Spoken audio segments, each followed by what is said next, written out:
Bismillahirrahmanirrahim. Vice President Farhad Mawani, Your Excellencies, my lords, distinguished guests, ladies and gentlemen, good evening.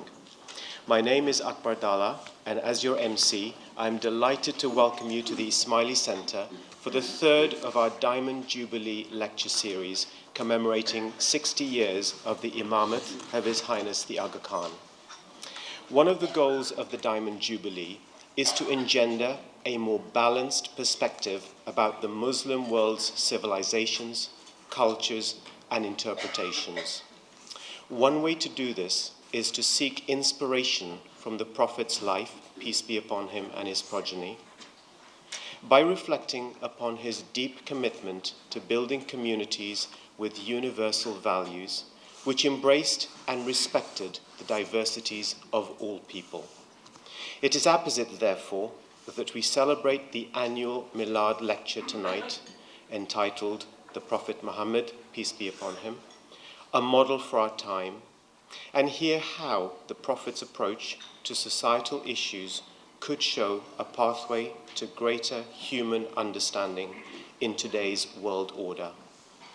It is a wonderful opportunity to bring together members of the Ummah and those among whom we live during this Diamond Jubilee year to the Ismaili Center, one of 6 such buildings around the world that through their design and functions reflect a mood of dialogue, contemplation, humility, and friendship, providing spaces for greater intellectual reflection and fostering an appreciation for human understanding.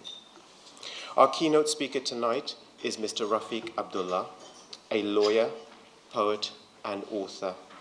In 2016, he wrote a book entitled Reflecting Mercury, Dreaming Shakespeare's Sonnets, which are his ruminations on the sonnets.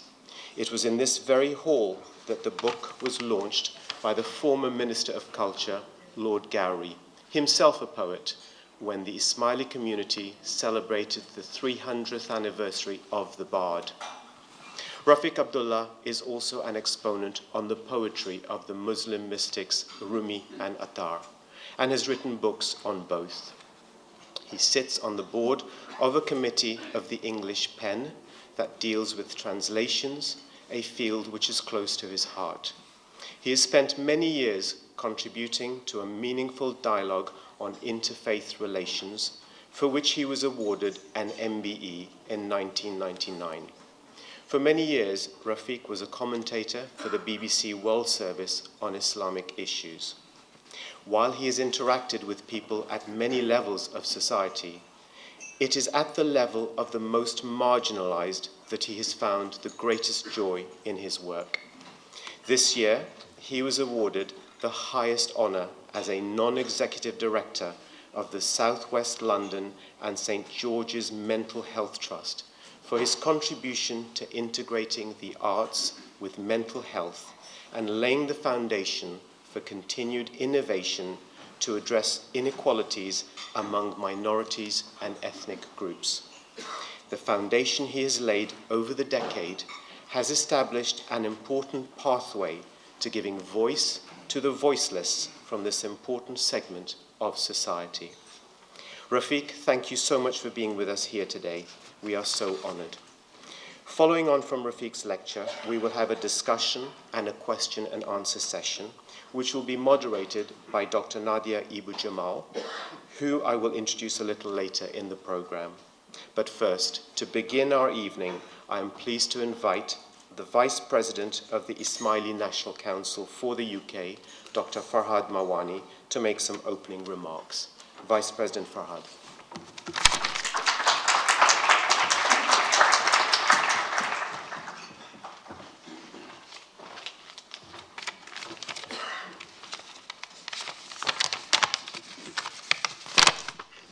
Bismillahirrahmanirrahim. My Lord, distinguished guests, ladies and gentlemen, Assalamu alaikum and Ya Ali Madad. On behalf of the President and members of the Ismaili Council for the United Kingdom, it gives me distinct pleasure to welcome you all to the Ismaili Center this evening. The occasion of Milad, which marks the birthday of Prophet Muhammad, may peace be upon him and his family, is an event of great significance for Muslims, and on behalf of the Ismaili community, I thank you all for being with us this evening, including those watching via webcast for the 2017 Milad al-Nabi lecture. Birthdays of extraordinary figures can be celebrated in many ways. For Muslims, this is another opportunity to engage with the intellectual traditions and cultural expressions in Islam. We are not alone in celebrating this way. Indeed, there are many sister Muslim communities celebrating Milad through lectures, devotional songs, poetry, and storytelling. To that end, this building regularly hosts such programs that brings peoples of all communities together so that we may know each other better. As Akbar mentioned, we are celebrating the Diamond Jubilee of His Highness the Aga Khan. It is a time to inspire us all, and particularly our youth, to do more to champion and act upon core values and principles such as promoting pluralism, caring for the environment, standing up for inequality in our society, and helping improve the quality of life of the underprivileged. Partly as a consequence of the search for answers to the challenges of modern life, and partly as a consequence of socio-economic, political, and other factors, the Muslim world is in turmoil today. Sensationalism-hungry journalists and even some scholars say that it is a struggle for the soul of Islam. Others believe that Islam needs its own reformation, similar to the history in Christian Europe, as if it was a single trajectory that all communities must follow, irrespective of the historical context. Some go much further and declare that Islam is incompatible with the values of the modern world. Although not all, but some of these attitudes may be broadly classified as Islamophobic, and they risk becoming self-fulfilling prophecies. This is because one of the responses to Islamophobia is to accept Islam's incompatibility with Western civilization and brand the latter as materialistic and culturally bankrupt. Here, we need to find an enlightened response to these challenges. In this context, I am reminded of a quote from His Highness the Aga Khan. In his presidential address at the International Sirat Conference held in Karachi, Pakistan, in March 1976, he said, and I quote, "The Holy Prophet's life gives us every fundamental guideline that we require to resolve the problem as successfully as our human minds and intellects can visualize. His example of integrity, loyalty, honesty, generosity both of means and time, his solicitude for the poor, the weak and the sick, his steadfastness in friendship, his humility in success, his magnanimity in victory, his simplicity, his wisdom in conceiving new solutions for problems which could not be solved by traditional methods, without affecting the fundamental concept of Islam. Surely all these are foundations which, correctly understood and sincerely interpreted, must enable us to conceive what should be a truly modern and dynamic Islamic society in the years ahead." End of quote. I note how His Highness reminds us that the Prophet's example needs to be correctly understood and sincerely interpreted. All of us are familiar with case studies of how the Prophet's example has been used to justify some of the most despicable acts. That is why it is important to devote time, particularly on occasions such as Milad al-Nabi, to carefully reflect on the Prophet's model and draw out principles that may be applicable in contemporary times. Thus, I am eager to hear our guest speaker, Raficq Abdulla. Akbar has kindly already introduced Raficq, Abdulla, and Nadia earlier on this evening. But if I may add, Raficq is what I would refer to as a closet Muslim. He does not go around brandishing his credentials. Rather, he lets his work and his actions speak for themselves. That is clearly something we have in common as a community, but clearly I would say that standing here today. Raficq is also a friend, and I would recommend that you find a copy of his adaptive works on Athar, Rumi, and Shakespeare, as mentioned earlier this evening. Raficq, thank you for being here this evening, and for all you have done over the years to bridge society by using, amongst other mediums, arts as a conduit to bring us together. Nadia, thank you also very much for helping moderate us this evening, which I think it'll be in great need of. Finally, may I take the opportunity, on behalf of all present, to extend our collective gratitude to all the volunteers, too many to mention individually, for supporting this evening's lecture. Thank you very much, and it gives me great pleasure for introducing Raficq.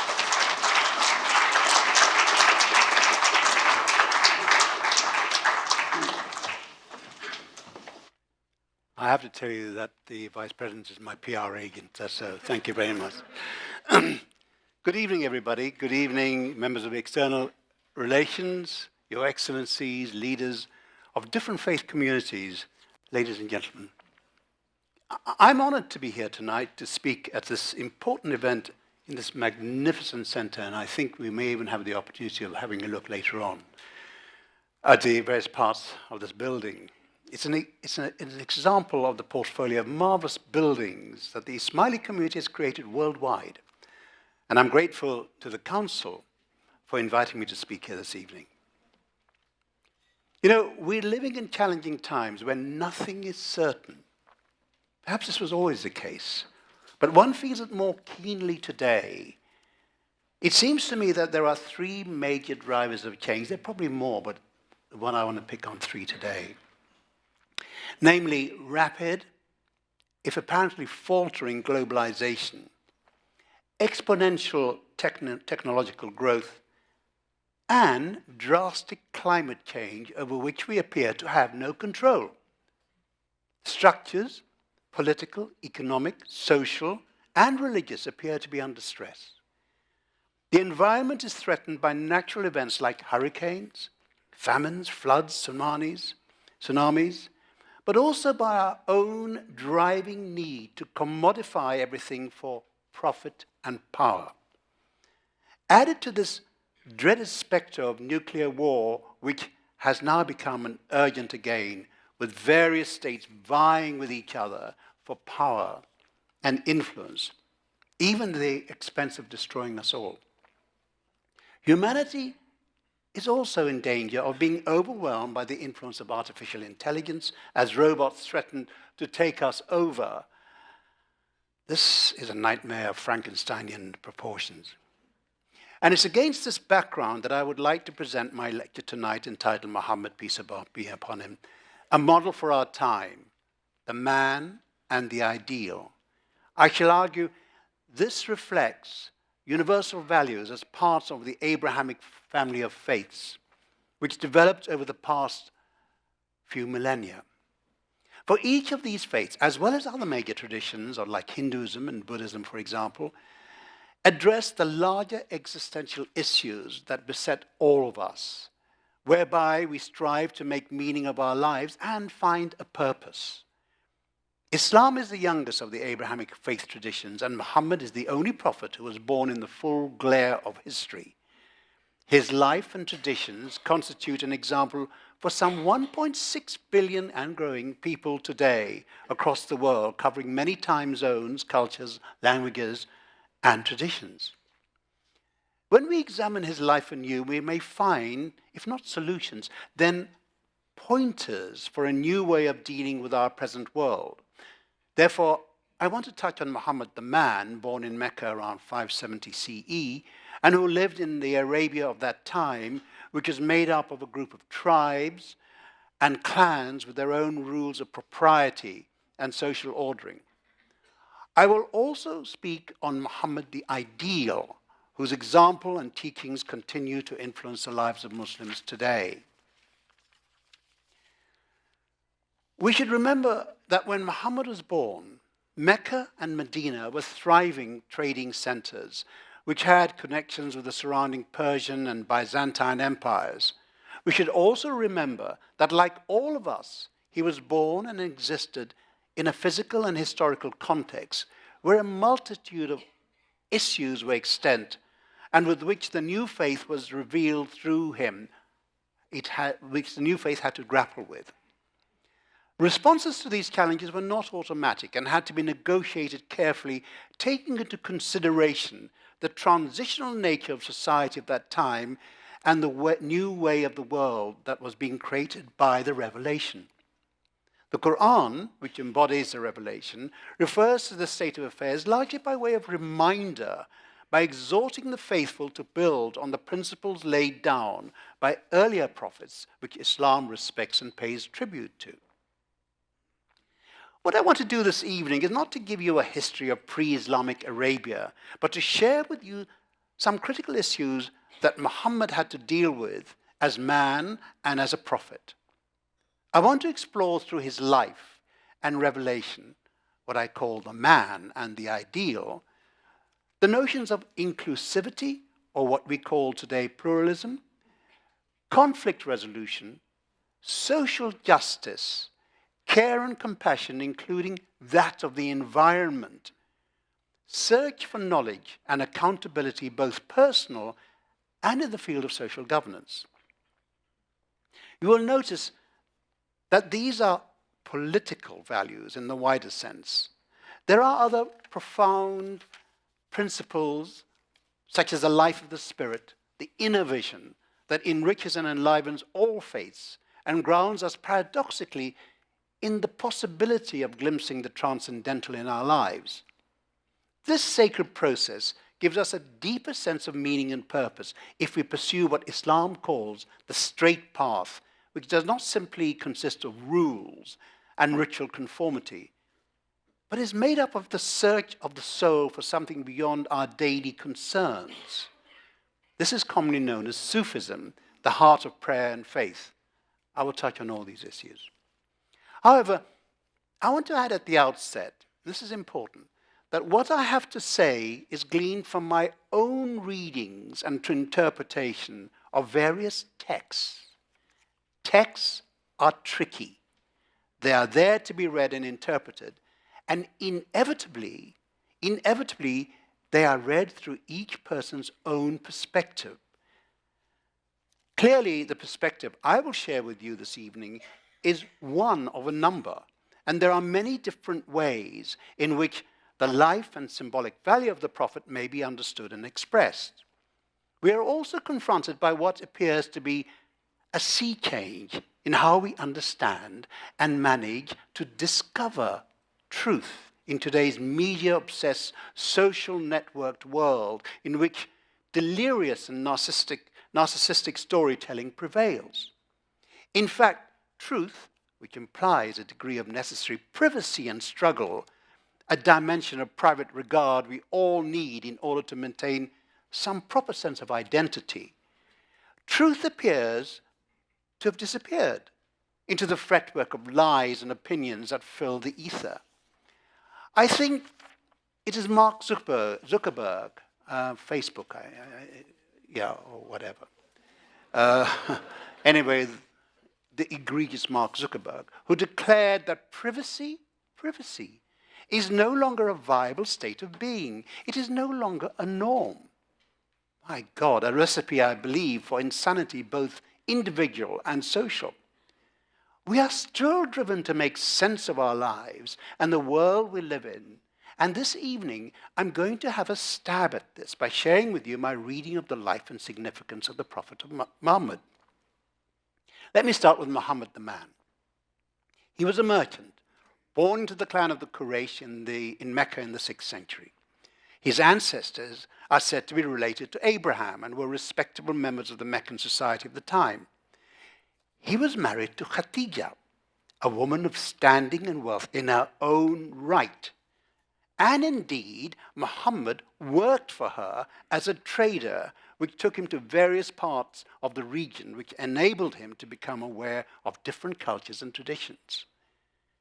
As he grew older, material success was not enough. he became conscious of the depletion of ethical values which underpin a just society in the marketplace of Meccan tribal culture. One wonders how much it's changed. There were some tribal practices which Muhammad felt did not make for a just society, like the general status of women, the practice of female infanticide, the disproportionate retaliation which failed even to take regard of the albeit cruel principle of talion. There were other injustices and imbalances too, but I won't go into it now because we haven't got the time. In spite of his relative success in his private and public life, Muhammad was troubled, and he began the practice of retreating into a private space where he could meditate and reflect. For this practice he used to retreat to the cave of Mount Hira outside Mecca. It was on one of these occasions, whilst he was meditating, that he was confronted and challenged by a presence which he later recognized came from God in the aspect of the angel Gabriel, who asked, indeed commanded Muhammad to read, Iqra. Read in the name of your Lord, who created you from a clot and taught you to read that which you do not know. I've only given you an outline of the words. Muhammad was overwhelmed. He was terrified. He rushed out of the cave in a state of great distress. He returned to his home, to his wife Khatija, shaking and sweating. She reassured him and covered him with a blanket to give him comfort. He told her what had happened and was terrified that he'd been possessed by demonic forces. Khatija was sure that this was not possession as such, but showed the lineaments of a revelation. Even though he had experienced this terrifying supernatural event, Muhammad's need to continue his inner search was paramount, and he returned to the cave to continue meditating. I think this showed immense courage and persistence on his part, because he was assailed again by this awesome presence.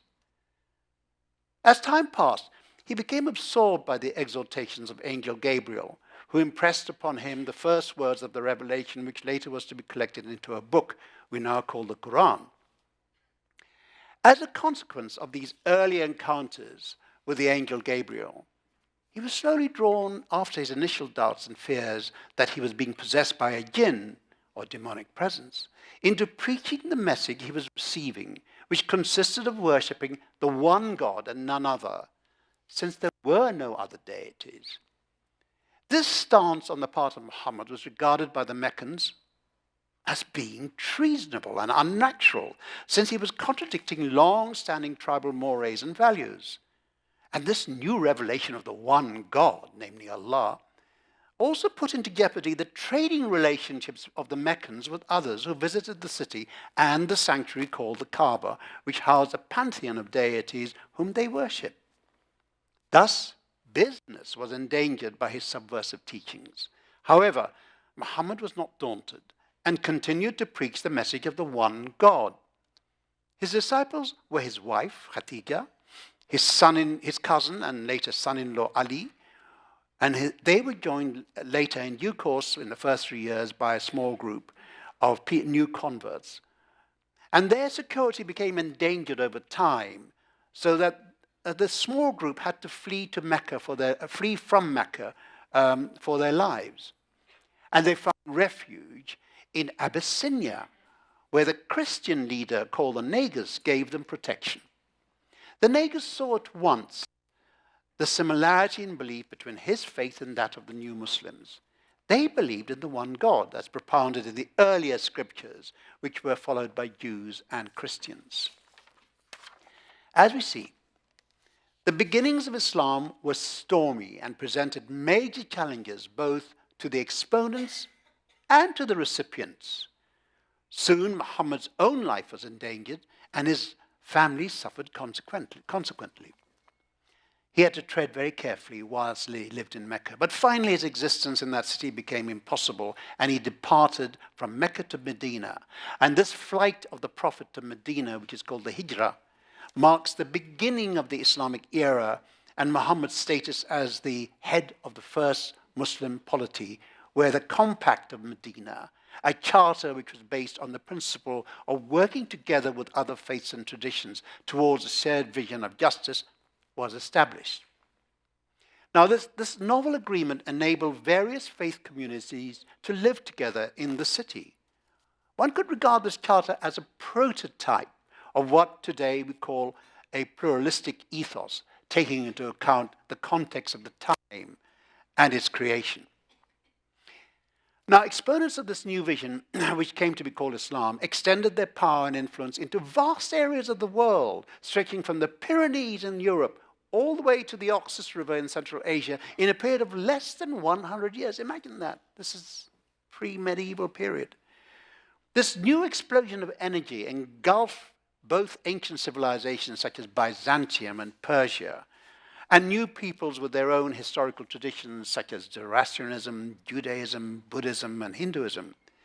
And this process gave rise to new ways of living together in every field of human endeavor. Now, I don't mean to romanticize the origins of Islam, which were fundamentally those of conquest, but there were also wider connections with the populations ruled by Muslims, which included trade and, most importantly, culture.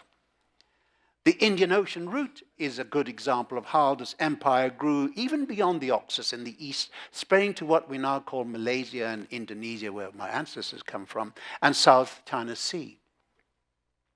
From these interactions, we discern the ideals of the Prophet, both in his own life and in the revelation, being played out.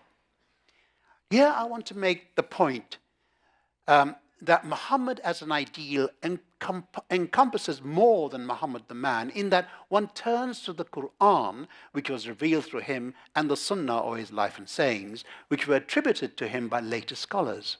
Now, this ideal also projects the juridical, mystical, and civilizational aspects of the Islamic world, which the scholar Marshall Hodgson calls the Islamicate culture, a notion which is attached to the wider aspect of cultural living where Muslims were or are dominant, rather than a purely faith Muslim culture.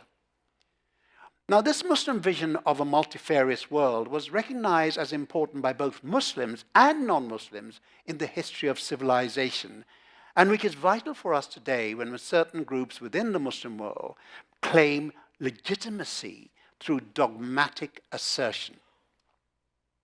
Here I want to refer to some important facets and expand on how they address issues that are relevant to our modern world. These aspects are influenced by, infused with, the Prophet as the ideal. They are the environment, which is a crucial issue, conflicts which are found all over the world and are jeopardizing society, the idea of living together in an increasingly globalized world, which today we call pluralism, the search for knowledge, which characterizes the accelerated pace of our scientific adventure, both in terms of technology and pure science. By the way, we should always be aware that this form of knowledge is neutral with regard to ethics.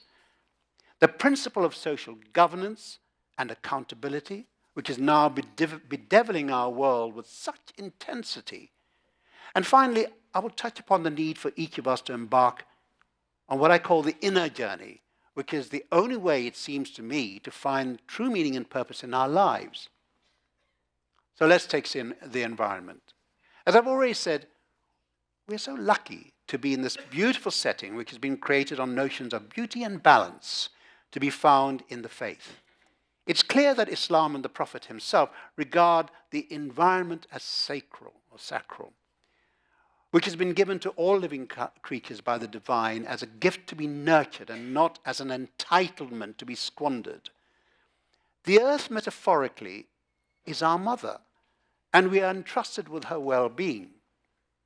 This sacral quality of the environment is beautifully expressed in many verses of the Quran, and one pithy verse reads, "O children of Adam, eat and drink, but waste not by excess, for Allah loves not profligacy." The trust I've mentioned, which in Arabic is known as amanat, extends to everyone, to all creatures, indeed to all creation, even to inanimate objects.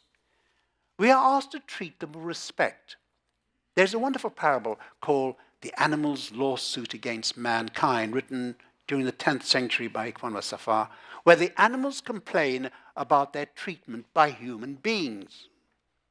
And I had the pleasure of reducing the story to a 15-minute exposition for an audience with attention deficit disorder, which I know you haven't got here.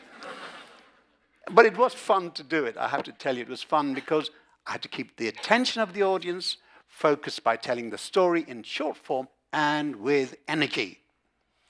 What the story showed us, was that human beings prevailed, but with a caveat, that they were stewards or vicegerents for the animals and indeed for all creation. Not only is the natural environment regarded as sacred, but we find that this respect is extended to the built environment, where Islamic societies not only look for delicacy of form, but also the appropriate use of materials, including the use of energy and water, and plants, as we can see right here in this building, which is framed by beauty and balance. I want to take another aspect of how Muhammad, as a model for our time, can guide us, this time in the field of conflict resolution. In the Quran, the notion of sulh, or negotiated settlement, is mentioned prominently. This entails, again, trust, or amanat, as I've mentioned, between people, and this quality is required, this trust is required from the person who acts as an arbiter in conflicts where he is regarded as a figure of trust for those coming to him for solutions, which he does not proffer, but enables the party to reach for themselves. It's almost a form of therapeutic engagement. The example of Muhammad the man, even before he became the prophet, shows a win-win solution that he provided to the conflicting parties in Mecca when the black stone, which is in the center of the Kaaba, was being placed back into the restored Kaaba. These people fighting with each other were important families belonging to different clans who vied with each other for the honor of placing the stone back into its niche. Muhammad, who was known by the people as al-Amin, the trustworthy, and thus at the time had the respect of all parties, could have suggested that he placed the stone on the basis that everyone had agreed that the first person to arrive in the precinct the following morning should do the honors, since he happened to be the first to arrive. But he refused this privilege. He refused it. Instead, he persuaded the four parties each to hold a corner of a cloak upon which he placed the stone, and then for them to carry it to the Kaaba in the cloak and lower it into the niche together. Now, if this is not a win-win situation, then tell me one that is. This wonderful approach resonates with the best principle of modern-day mediation, which encourages the value of impartiality and non-partisanship. It also encourages compromise and non-adversarial contestation in order to create solutions acceptable to all. Not easy, not perfect, but the right way to move. And Muhammad's creative and ingenious solution to that problem fits in the principle of generating practical options to find solutions. Another example of his life which relates to mediation is to be found in the story where he forgives a woman who habitually emptied a trash can over his head as he passed by each day under her balcony. He obviously didn't like him. Mecca. When she failed to do so on one occasion, he inquired after her and was told that she was ill. So he sought permission to visit her and give her solace. Now, this act is in the best tradition of transformative mediation, where forgiveness plays a cardinal role. At the heart of this lie the principles of compassion and mercy, which preface each Muslim prayer, and indeed which are found in all the great faiths and in our shared sense of humanity. This then takes me to the next principle, the respect for pluralism, which involves the way we should treat each other in our daily lives. By this I mean how we descend from the high-blown abstractions to the practical and messy world of mixed motives, and the perennial problems of engaging with others. Here, Muhammad is deemed to respect the Quranic assertion, which states that we are all created from one soul. It was mentioned earlier. The verse in Surah An-Nisa reads, "O mankind, fear your Lord, who created you from one soul and created from it its mate and dispersed from both of them many men and women." Now, this verse points the way to a cosmopolitan ethic which calls for an engagement even if we don't agree with another's perspective and belief. And this is based, if you like, on the principle of the golden mean, to do unto others as you would have them do unto you. It calls for a celebration of diversity as a blessing of God, and it's one which we should embrace and practice in the cause of a shared vision for a better commonweal for all peoples on the planet, and also, as I've suggested already, for all creation. Now, this principle was exemplified by Caliph Umar, one of the four rightly guided caliphs, when he entered the gates of Jerusalem as a conqueror. Entered the gates of Jerusalem as a conqueror, very apposite for today. When he was asked to pray by the Patriarch Sophronius in the Church of the Holy Sepulchre, he politely refrained to do so. He felt that by doing so, it would encourage the conquering Muslim army to take over the church as a mosque. That was a clever move. Park it. Another example of this respect for the other is encompassed in the Charter of Medina, which I've already mentioned. It addresses the issue of differing tribes and faith communities living together in Medina and respecting each other. It is very interesting and important that the spirit of this charter has been resurrected recently in Morocco. And I have a friend here from Morocco, two friends, where it has been invoked to encourage Moroccans to live harmoniously with others.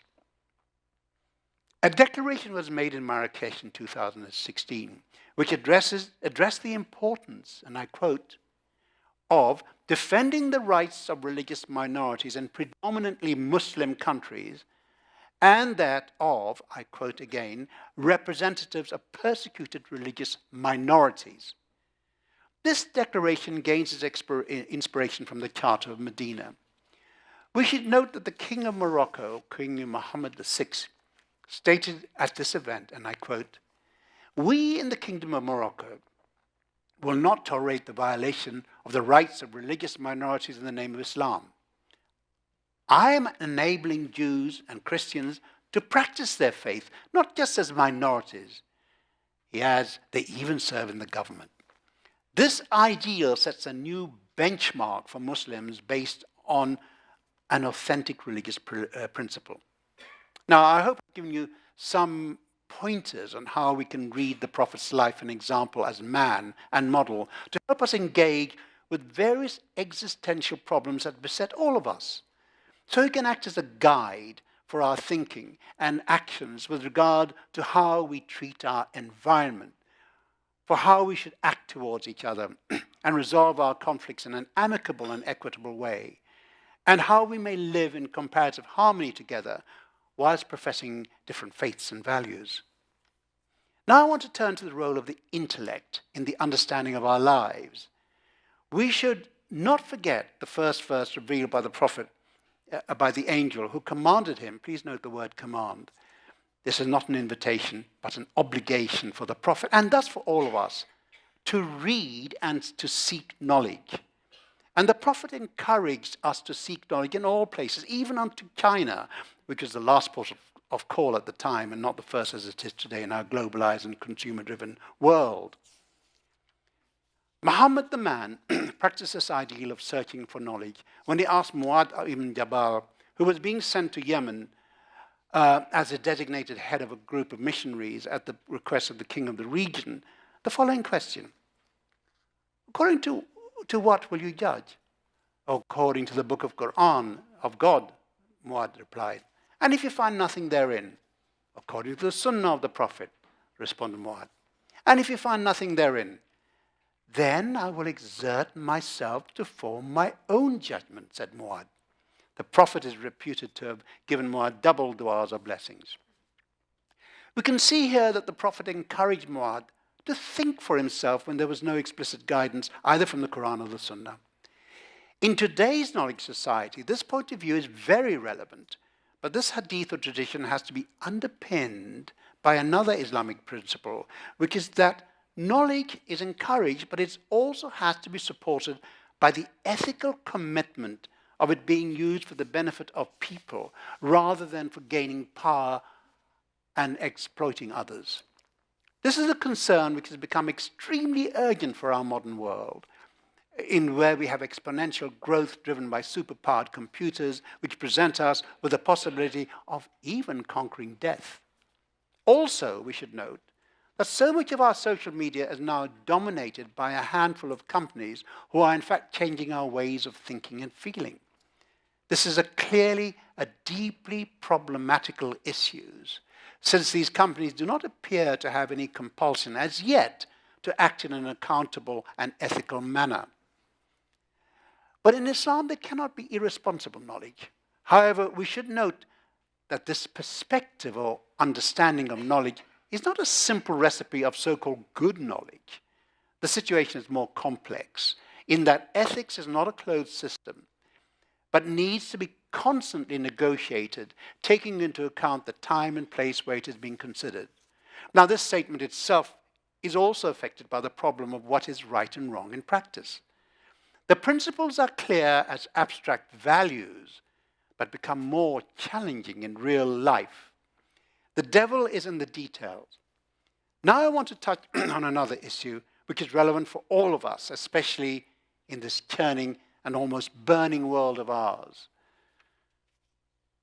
Each time I look at the news, I flinch, I get depressed, turn the thing off, turn the damn thing off. And this makes me think about the nature of good governance. How are societies to function? What is the future of the rule of law as we in the West have been taught to understand it? And this is a bedeviled question now in extreme peril with the rise of populism and its associated savagery like xenophobia, discrediting of critical thinking and expert knowledge, the trivialization of social institutions that give some orderly existence to us, and most depressing of all, this business of so-called post-truth, where lies are taking over from speaking honestly, sticking to facts and cogent analysis, which distinguishes between a statement and an assertion or opinion, which is fashioned to affect the emotions rather than educate. Here again, the notion of amana, trust, is very important. It permeates the classical letter reputed to be sent by the father-in-law of the Prophet, Caliph Umar, to Abu Musa al-Mashari, where he outlines the principles that a Muslim judge should follow and the sense of trust that he needs to live up to so that those who are seeking justice from him don't fear that they will be unequally treated through intimidation. A similar theme runs in the famous letter of Caliph Imam Umar Ali to Malik al-Ashtar when appointing him as the governor of Egypt, where he exhorts al-Ashtar to pay special attention to those most in need, to those most in need of justice. In this case, the destitute, the disabled, orphans, and elderly. They should be treated in such a manner that enables God to excuse him, that is al-Ashtar, on the day he comes face to face with divine. Ali emphasizes that this obligation is onerous for governors, but God makes it easy for those who aspire to the hereafter, who restrain their souls in patience and trust in the truth that is promised to them. Now, he recognized that the virtues he was asking al-Ashtar as a judge are not easily obtained or enacted. But what becomes clear to me when I contemplate Ali's advice is that these difficult principles become more practicable if one keeps in mind their transcendental backing. So let us find ways, that we're not try to ease ourselves out of finding convenient let-outs and so-called pragmatic solutions. We're always failing, but as long as we are aware that we are failing, as long as we are still hearken to our conscience and the need for akhlaq, as the Muslims call it, which is the obligation to act ethically, there is hope that we shall pay attention to Ali's advice. Now, I will go to the last thing because time is running out very, very, very quickly. I've spoken for some time about how the Prophet can and does influence the man and model. And we've talked about pluralism and governance and so on. Now I want to make a final point which underlines all these principles and which for me at least underscores the faith of Islam and is represented by the figure of Muhammad. This is, for want of a better term, I call the inner life, the self-realization of inwardness, which paradoxically transcends the ego, by which I mean we lose ourselves when we look inside ourselves. The Prophet advised us to die before we die, whereby we recover our own fallible spiritual reality through prayer, meditation, mindful contemplation of holy texts. There's a Christian tradition called Lectio Divina, which the Benedictine monks use for reading texts slowly and absorbing these texts. And also, for Muslims, the life and sayings of the Prophet. When we look inside ourselves, we enter the realm of dream, aspiration, longing, desire for the greater, and possibly ecstatic retrieval or remembrance that mystics and poets such as Rumi and Attar, Ibn Arabi, Rabia al-Adawiyya, Nasir Khusro, and many others speak of. All these people lived in different parts of the Muslim world and in vastly different eras. Now we enter the realm of visionary utterance and silence, of light and stillness, of suffering and unexpected joy, which reflects divine grace, or what Muslims call barakah. The Prophet exemplifies all these qualities. So first let me consider light, which is called nur in Arabic. It is the Prophet's father, Abdulla, who had this light, and he passed it on to Amina, his wife, when she was pregnant, and then the Prophet received this light of blessing. This is an uncanny quality. We are moving beyond the everyday to the transcendental, which we may only glimpse. As for inner search, the Prophet again is a supreme exemplar. As he grew older, he started to practice the process of retreat, as I mentioned, and as prophets did before him. He would retreat for days. He was searching for something. Perhaps it was not clear to him what he was searching for or waiting for. Search is also waiting. And then suddenly, unaccountably, he was assailed by this towering presence I mentioned, another powerful ethereal light, another being which took him by the scruff of the neck and commanded him to recite. Muhammad, as I said, was perplexed, terrified by the unearthly experience. He escaped from the clutches of this being, whom he later recognized as the angel Gabriel. We must not forget, by the way, angelic presences were real to people then. And he fled from Mount Hira in terror. Not only was the presence overwhelming, but Muhammad was in fear of losing his mind. Was he mad? Was he invaded by the jinn? He did not know. This was the beginning of Muhammad's inner visionary search for the divine. It was shocking and electrifying, not to be taken lightly.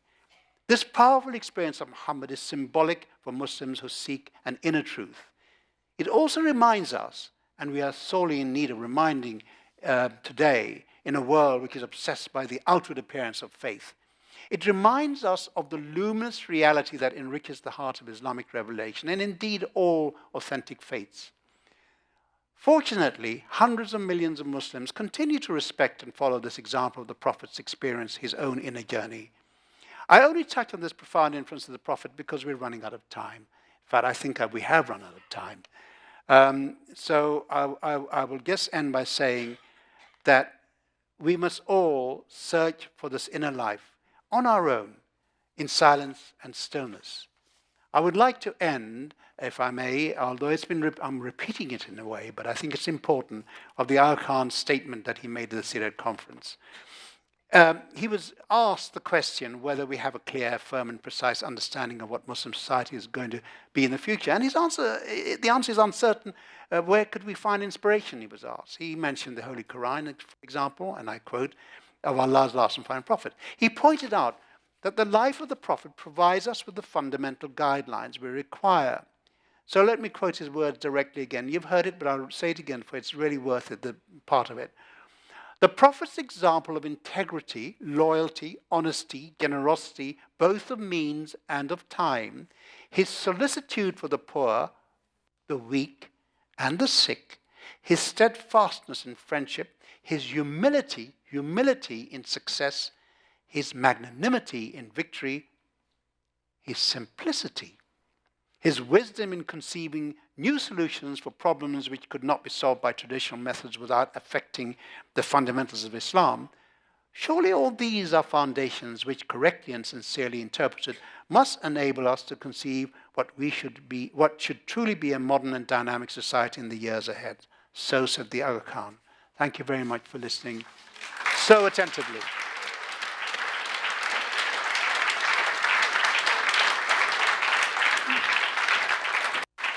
Take that.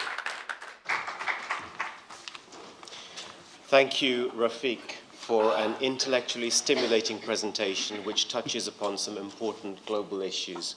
I will now call upon Dr. Nadia Ibu Jamal to come onto the stage for the moderated discussion.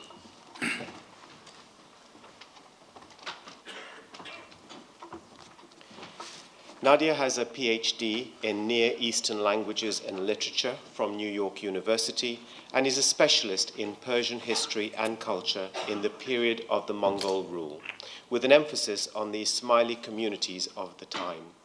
She is actively involved with the Institute of Ismaili Studies on some of its programmatic activities, as well as on various projects with the Aga Khan Development Network.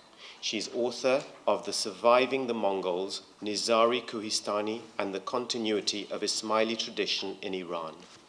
Nadia has been traveling, and we are deeply grateful to you, Nadia, for being with us here tonight to moderate the session. Nadia, over to you. Thank you. Leaders of the Ismaili Council for the United Kingdom, Your Excellencies, distinguished guests, ladies and gentlemen, it's a privilege and honor for me to have been invited to moderate this evening's question and answer session. I would like to thank you for that opportunity. Each year, millions of Muslims come together to commemorate the life of Prophet Muhammad, peace be upon him, and his progeny. Believed by Muslims to have been sent by God as a mercy to mankind, an exemplar and a light. Tonight we've had the opportunity, a wonderful opportunity, to be reminded of all these facets in a truly illuminating and inspirational talk by this evening's speaker. And for me at least, it brings to life the message of the Prophet in a way that hits both the head and the heart. We often talk about the intellect, but it's also the inspiration of the Prophet that touches the heart. So I'd like to thank you for that. Thank you. Nadia. I'd like to start today's question and answer session by posing a few questions myself, if I may. As you mentioned, we're living in challenging times. Muslims are being disparaged in the media. Sadly, Muslims are disparaging each other. In your talk, you laid out several principles which resonate with the global issues we face today. So my first question to you, which I'm sure is a question that many in the audience would also be asking, would be that given the Prophet's belief in the power of dialogue, negotiation, compromise, conflict resolution, perhaps you might share some thoughts with us as to how this value could be embraced in conflicts both amongst Muslim communities as well as between those of different faiths. Gosh, this is such a difficult It's a question. very difficult question. 1.6 billion people. It's not a monolithic culture or religion. I think it's by talks like this, people talking more about it, because all we get, and especially in the media, is, oh my goodness me, Daesh have done something, oh gosh, the Iranians are behaving in a bad way, and Lebanon's going to crack up. So the media plays a role in this, not just in the West, the media all over the world. And media, I don't mean just TV, I mean social media too. Yes, social media. And I think too much time is given to people and I've said earlier on in my talk, we all have a different perspective, and that's fine. But I'm not going to be beaten down by the perspectives of these appalling people with dogmatic assertions about what they think is right for the Islamic world. And indeed, the non-Muslims saying, oh, Muslims are all a bunch of thugs and blah, blah, blah. We've got to find a way, and there are millions and hundreds of millions of Muslims who think not dissimilar from the way you and I think. And indeed, I think we spoke about it earlier. Some of the stuff that young Muslims are doing, I don't particularly go for. It's sort of quite commercial and it's quite consumer-oriented. But so what? Let it be. Let them. What we've got to find is how do we get into the modern world? Yes. Yeah? And not think in sort of 7th, 8th, 9th, 10th century. By the way, there was wonderful things happening in the 9th, 10th, 11th, 12th century, but we've forgotten that for the time being. It'll come back, I believe. I'm actually quite optimistic. Do you think that people actually recognize the sort of the message of Prophet Muhammad in their lives, or do you think that they see it as something separate from their lives? I think a lot of people probably see it as something separate. It's like, Stuck in that and also, like the Indian will say, Mahatma Gandhi is someone up there, but we ignore him. We put him on the pedals and then we just ignore him and get on doing our deals and wheels and being appalling to each other. So, and not actually looking at the stories to come out of the Prophet's life and indeed model, image. So, I have another question for you. So many people feel that one of the major issues today relates to a societal norm where the focus has increasingly centered on the material and the secular. And it's reflected in many, as you mentioned earlier, many disparities, social, economic, political, religious, even unbridled greed that might have been. And we see this reflected in financial systems, in the lives of various individuals. You did touch on this briefly, but what do you think from the worldview that Prophet Muhammad engendered could really be taken to inform some of today's thinking? I'm all for the secular. I live in the West. I choose to live in the West and not go and live in some theocratic society. I think what we are in danger of losing, though, are some of the ethical values. Now, as I said in my talk, ethics is not so clear-cut. Morality may be clear-cut. If you do so-and-so, you'll be all right. If you do so-and-so, you'll be... No, the rules and morality. Ethics is actually questioning what is right and wrong. I think we do that in the secular side, but I think something terrible has happened in the last decade or even the last few years with the so-called post-truth society, where, as I argue, people are disrespecting integrity, personal integrity. So how do we go back to finding the personal integrity? Nadia, I don't have the answer for that. No. And I don't think that religions per se, organized religions, have the answer either. I think part of it comes, as I said in the last bit of my talk, is looking into yourself, looking inward and contemplating and meditating and asking yourself, this whole thing of greed, we're talking about greed. The Swedes have an idea about what is called lagom. It's enough. Yes. Basically shaping your life such that you're just not putting yourself at the center, but also thinking about others in everything that you do. Yeah. Sharing of knowledge, as you said, seeking knowledge, sharing knowledge, sharing of your wealth, sharing of your time. Sure. And the idea of not aspects. putting yourself at the center. If people start to practice that, they'll find, my God, that's a relief. I'm not in the center. The luggage has been thrown out. My wife is always saying to me, get rid of all the stuff you've got in the house. Get rid of all the stuff. I've already got rid of 400 books to the Ismaili Institute of Studies, but now I've got to get rid of 2,000 books. So she's Swedish, lagom. So get rid of it. And actually, it's a relief. You travel light. The Buddhists talk about it too.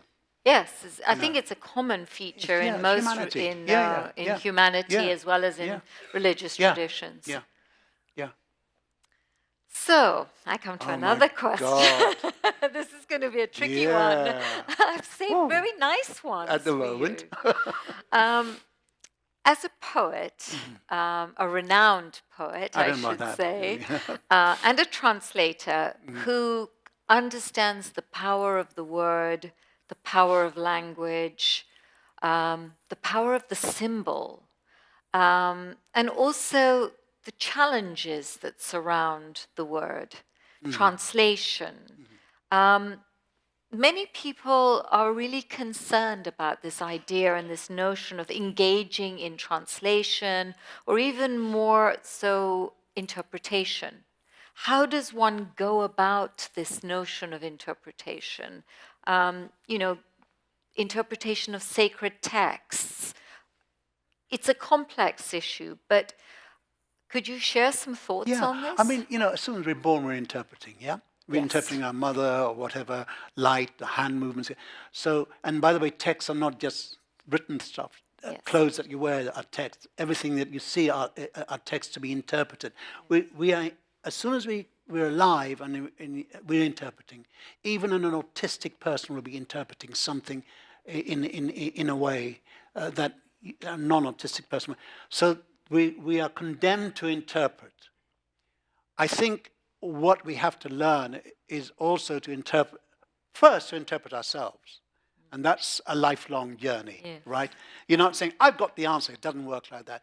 But I suppose part of the thing is that it's the journey that counts. I think it was Jean Genet who said, it's not the destination, it's the actual journey that counts. Attard says that too in the Conference of the Birds. It's the journey that counts. The people, the group who arrive at the end are only 30 birds, Simurg. The rest of us perish on the way. But we must go on that journey and have a degree of, you mentioned earlier about a degree of modesty and say, we've got to try again, try again, try again. I went to see yesterday an exhibition in the Royal Academy, and I recommend it's coming off on Sunday, of Jasper John's painting. And I'm afraid my friend Farhad has missed that because I'm not around here, so he can't come with me this time. But it's interesting how Jasper John has done his paintings, because I went 2 or 3 times before, and I went yesterday and spent time there, and I saw things in the painting, because I actually listened to what the artist was talking about. Gosh, I didn't see that. So it's the way of being intelligent in looking at it, but don't be too impatient or ambitious about yourself. We all work at a certain level, but it's when the penny drops. I mean, Farhad actually and I went to an exhibition some time ago. Farhad claims, he doesn't really know, but he can see detail that I didn't see, and that's exciting. Suddenly we were becoming, we were bonding in a different way. It was lovely. So, as many say, it's an unveiling of truths. Yeah. And texts are many-layered and tricky. And by the way, we're all texts ourselves. People are reading us, and we have to read ourselves. And that's why even when I speak about the Prophet Muhammad, I'm only, 1,400 years later, I'm reading written texts about him. Yeah? Yes. And what about translation? Translation. Translations played such an important part in early Islamic culture, because it's through the Islamicate world, it's not just Muslims, there were Jews and Christians there, who were translating the classics, Plato, Aristotle, pre-Socratics, into Arabic and other languages, into the Western world that came. We were the conduit, if you like, the Islamic world. And translation was necessary. There is a problem that translation could also be a form of, what's the word I want, of colonialism, if you're not careful, of being imperial. And there is that danger a little bit, I'm afraid, in the Muslim world of saying, you've got to know Arabic, really. And again, the Dr. Keshavi and Muhammad Keshavi are doing, and I doing this is Sharia book. We don't speak Arabic. Now, I know that there'll be people saying, well, you don't speak Arabic. How can you write about Sharia? Well, excuse me, wait a minute. Are you saying Islam is an Arabic religion? Because if you are, then it's not a universal religion.